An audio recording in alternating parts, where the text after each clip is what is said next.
Have you ever pondered what it would take to plunge the entire world into war? Our tale begins in June of 1914, with the assassination of Archduke Franz Ferdinand of Austria. This event, orchestrated by a Serbian nationalist, lit the fuse that would explode into World War I.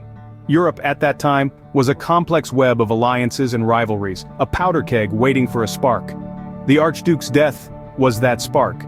It served as the catalyst for a global conflict that would span 4 long years. Austria-Hungary, aggrieved and infuriated by the assassination, issued a set of demands to Serbia. But these demands were rejected, and the dominoes began to fall. The alliances sprung into action, drawing nation after nation into the fray, escalating a regional dispute into a world war. And so, with the death of a single man, the world found itself on the brink of chaos. But how does a single assassination lead to a full-blown war, you may ask?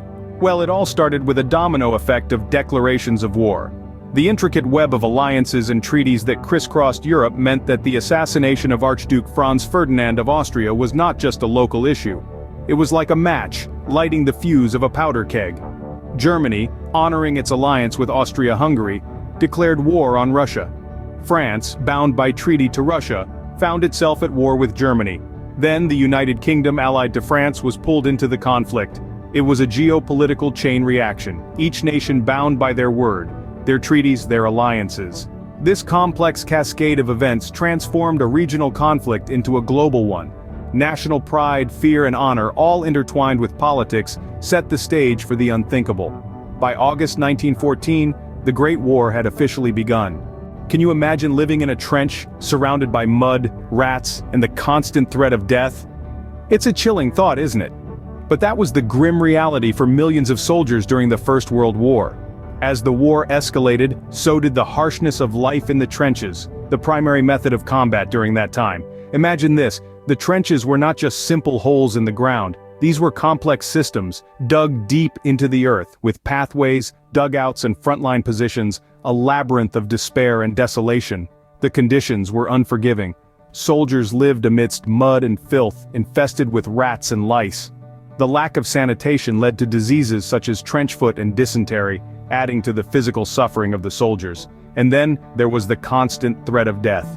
It wasn't just from the enemy's bullets or shells. The introduction of new weapons like machine guns and poison gas brought new levels of horror to the battlefield. These weapons caused devastating injuries and often a slow, agonizing death. The psychological toll of such experiences was immense. Soldiers lived in a state of constant fear and anxiety, never knowing when their time might come. Imagine the deafening sound of artillery fire, the stench of decay and the sight of wounded comrades. This was the reality of trench warfare. It was a test of endurance, both physically and mentally. Many soldiers returned home with what we now recognize as post-traumatic stress disorder, their lives forever scarred by the horrors of war. The trenches were a place where the limits of human endurance were tested, where bravery and fear coexisted, and where the grim face of war was most clearly seen. In this relentless cycle of attack and counterattack, millions of lives were lost. It was a brutal and horrifying chapter in our history, a stark reminder of the devastating costs of war. What does it take to end a war that engulfs the world? The question is as complex and multifaceted as the war itself. As we delve into the closing stages of World War I, we see the tides of conflict shifting dramatically with the United States making its entry in 1917.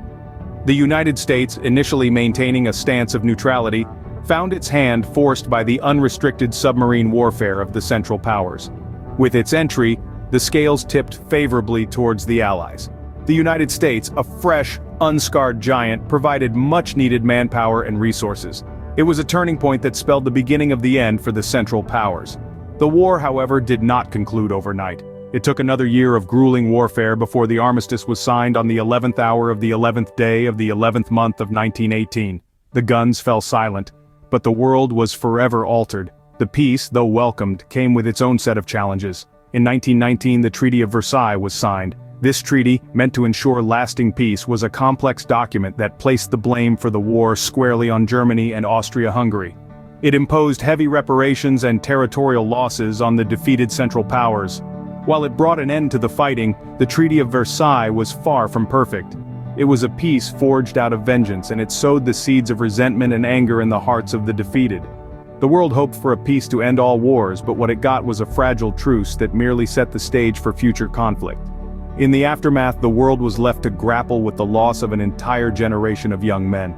The societal fabric was torn apart, economies were shattered, and entire empires fell.